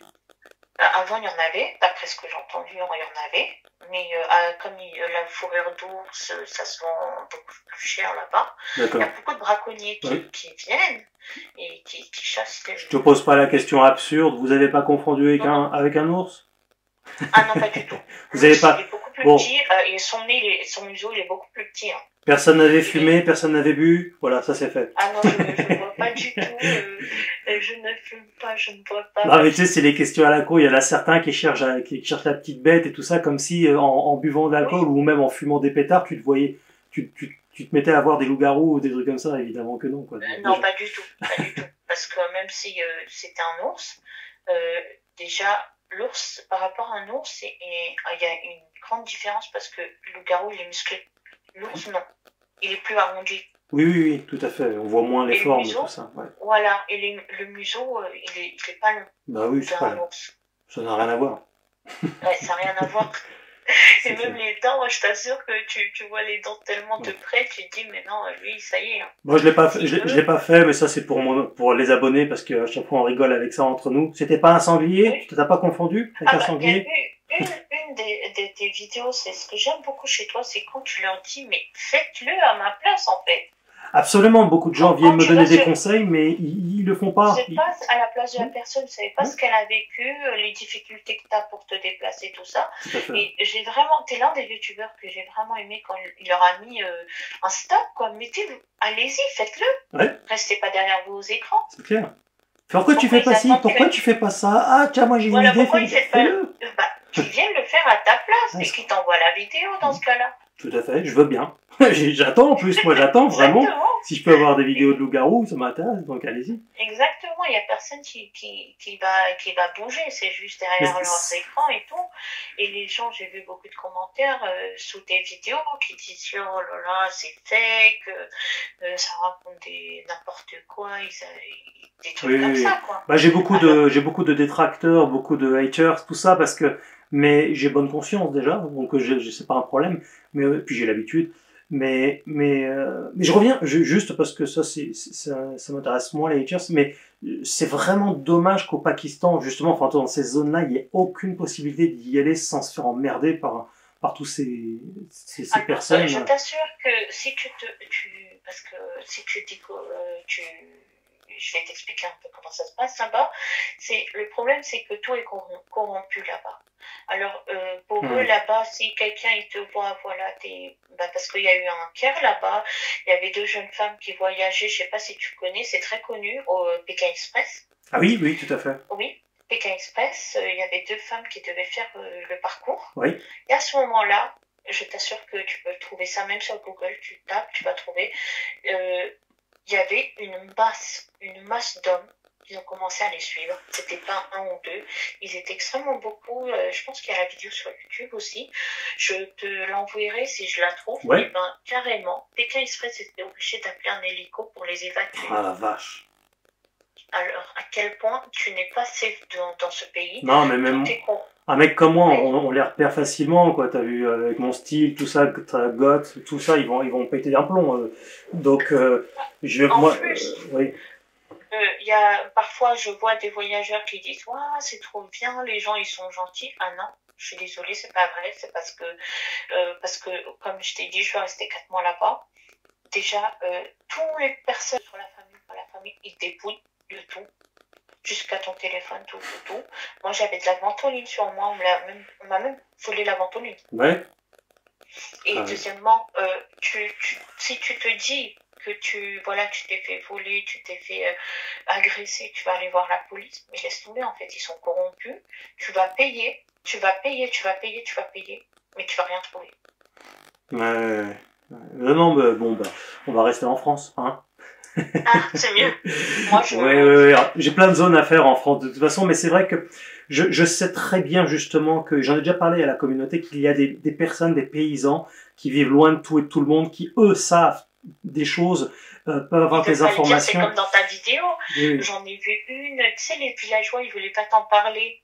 T'étais en voiture. Absolument, tout à fait. Oui. Et ils savaient quelque chose à ce moment-là, mais ils voulaient pas t'en parler. Oui. Et je me suis un peu reconnue dans la vidéo. Je me suis dit, mais attends, c'est normal. À un moment donné, quand je suis arrivée, eux, ils gardaient. C'était au début, la première semaine, ils gardaient ça secret, quoi. Ouais. Ils parlaient un peu dans mon dos et tout. Ils disaient Satan, mais pas plus, quoi. Oui. En fait, même qu'ils croient que ce soit spirituel ou un animal, les gens comme ça n'en parlent pas parce que ils ont peur que ça fasse venir aussi beaucoup de monde, ils ont peur que que le calme de la zone effectivement ne soit plus ce qu'il était.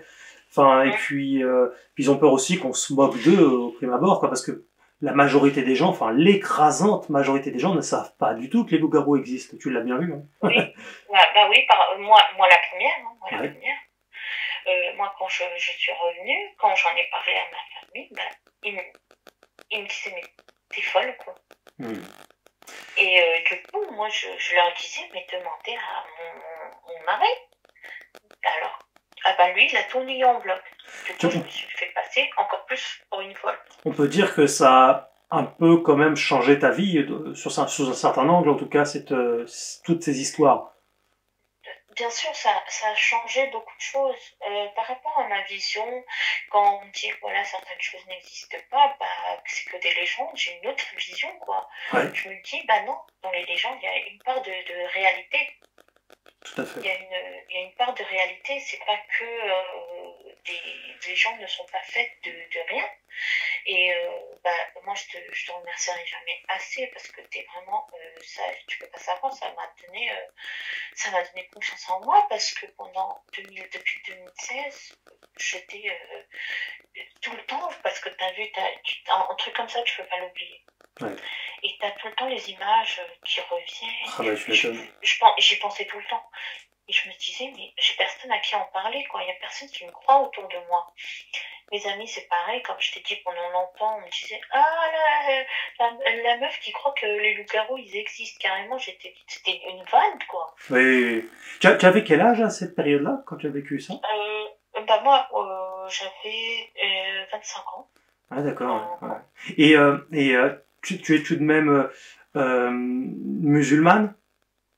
Je suis musulmane d'origine, Oui. et quand ils m'ont dit que c'était le Satan, tout ça, alors moi je te dis que je suis pas trop dans la religion, après j'en suis pas très fière, mais je suis musulmane, j'ai lu le Coran, tout de ça. culture, quoi, en fait. Oui, d'accord. De culture, et je suis occasionnellement pratiquant, mais je savais que quand ils me disaient que c'était le diable, Ouais. du moment que je l'ai touché, pour moi le diable c'est spirituel.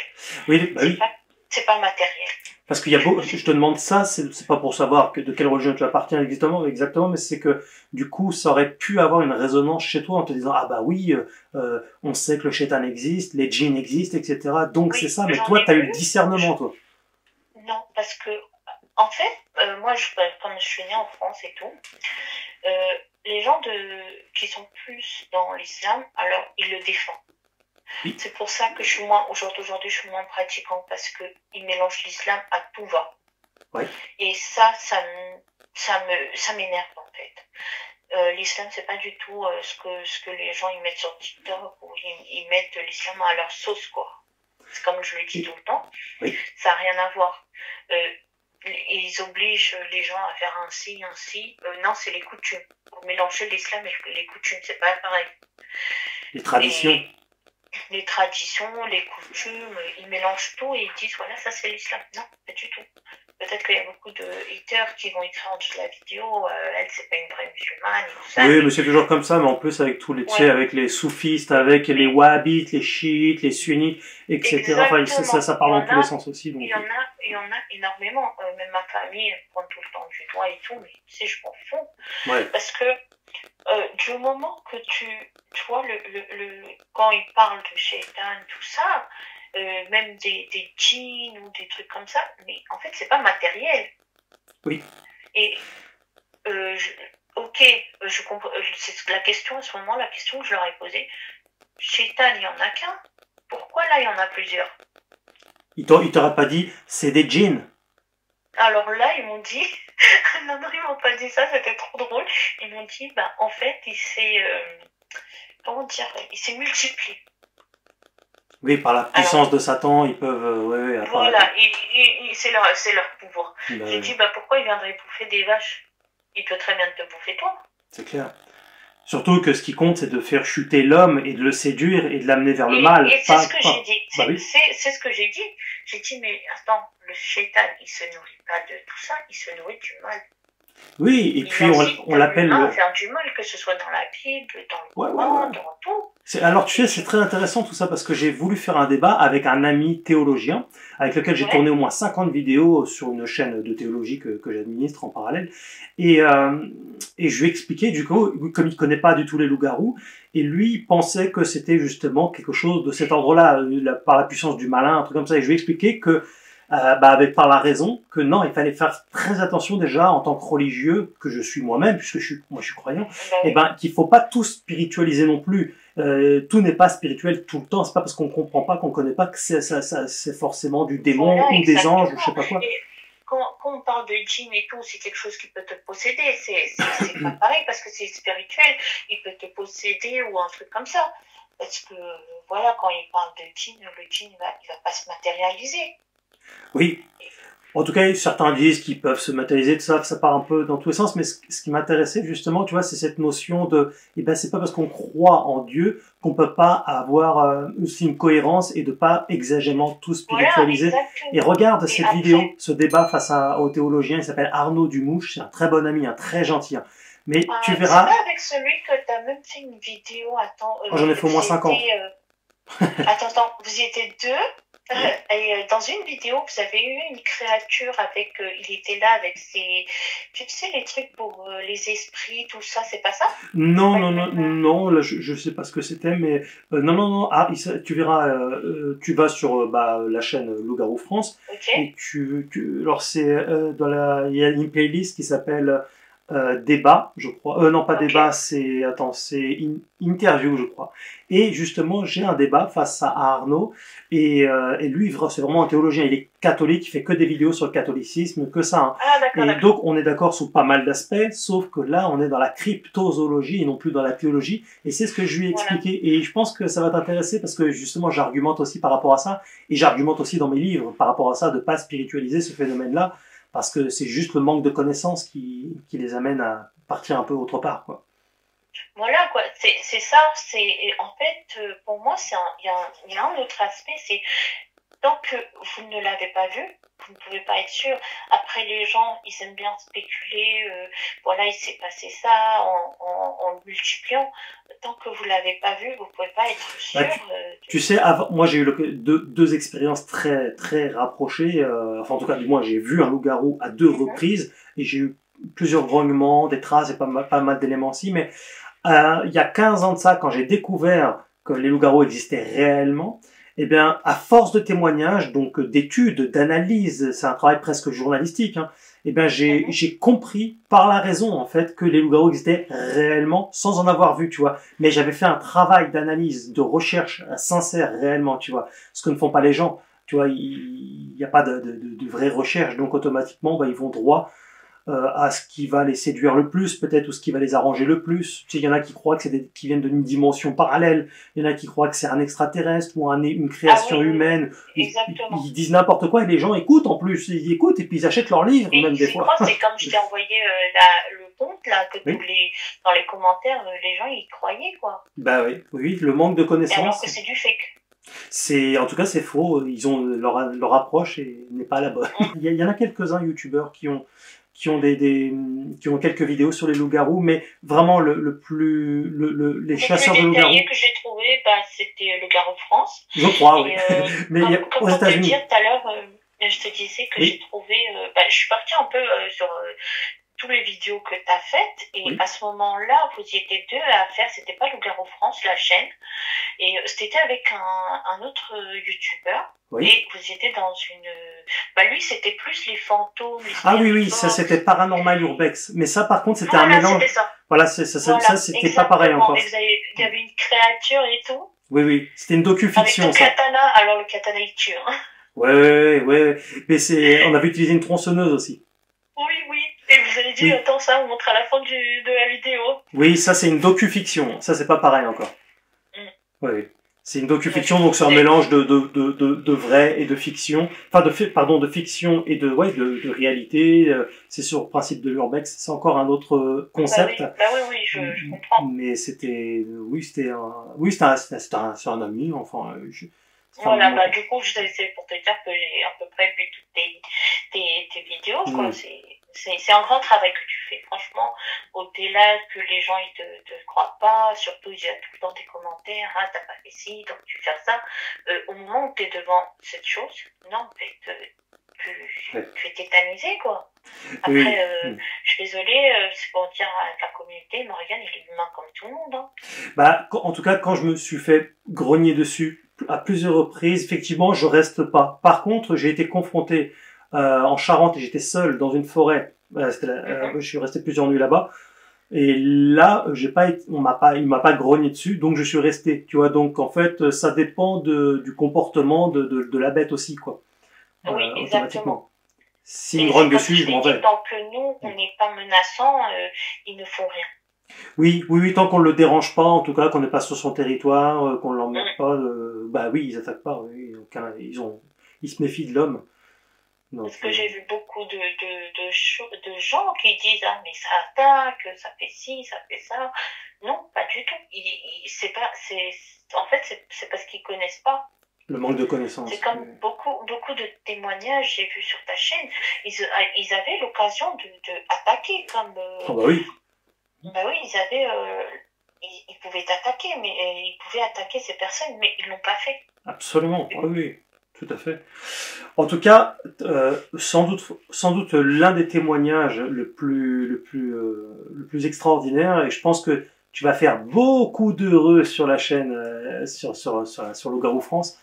Et puis on reste en contact hein, pour Oui, des bien sûr. si besoin, faut pas hésiter. Et D'accord. puis on ira au Pakistan. Non, je plaisante. Bah, je te souhaite une excellente soirée aussi Merci et pour ton temps. merci Merci beaucoup. pour recueillir mon témoignage. C'est moi qui te remercie et la communauté te remercie aussi beaucoup. Il y aura beaucoup de commentaires, tu verras. Ah oui, et surtout, ils s'abonnent en masse. Hein. Exactement. À bientôt. Je t'en remercie. Merci, Salut. à bientôt, au revoir. Bon bah go au Pakistan. Hein? On y va? On y va en reculant? On va rester en France pour l'instant. Mais on ne sait pas de quoi la vie est faite, je le dis tout le temps. Donc, ça corrobore encore une fois, une énième fois avec ce que j'explique, ce que j'écris dans mes bouquins, hein, qu'il faut lire absolument. Et que, il y a, en France, oui, il y a des personnes qui parlent de ce sujet-là. Mais vous voyez bien où se situe de plus en plus la vérité. Loup-garou, la vérité. Voilà. Donc c'est pas du fake ou encore une fois ou je ne sais quoi, c'est la réalité. Et, donc il ne s'agit pas de tout mélanger et d'être et voilà de bien écouter tous les travaux qui ont été fournis depuis maintenant 3 ans sur le Garou France et que si j'ai mis mon expérience à disposition de tous et pour vous faire partager ma passion, vous savez encore une fois, hein, si vous voulez faire du buzz, je ferai du drama. C'est-à-dire je clasherai tout le monde en long, large, en travers, enfin dans la youtuberie dégueulasse. Ça m'intéresse pas. Moi, ce qui m'intéresse, c'est ce qui m'anime, la passion, au sens noble du terme, pas souffrance, parce que passion, ça signifie souffrance, mais la passion au sens une belle chose extraordinaire qui nous fait vibrer, qui nous sort aussi un peu de ce quotidien, de tout ce qu'on nous fait vivre dans un système qui rend les gens à moitié marteau. Donc, longue vie à Loup-Garou France, et ça, je vous le dois bien, parce que c'est grâce à vous que je peux continuer cette aventure. Voilà, donc n'oubliez pas de liker, commenter, toujours le like, le commentaire, tout le temps, c'est obligatoire, sinon je vous casse les genoux. Parce que ça fait monter la vidéo dans le moteur de recherche et automatiquement, ça fait connaître toujours plus le phénomène et donc ça me permet parfois de dégoter de nouveaux témoignages, de nouvelles pistes pour continuer à alimenter votre chaîne préférée. Voilà. Et puis bien sûr, ceux qui veulent m'aider financièrement pour tout ce temps passé et le temps que je vais passer, notamment aussi avec les reportages de terrain, vous avez le PayPal. Et là, c'est une aide réellement vitale pour la pérennité de Loup-Garou France. Je vous remercie beaucoup. Vous étiez sur Loup-Garou France.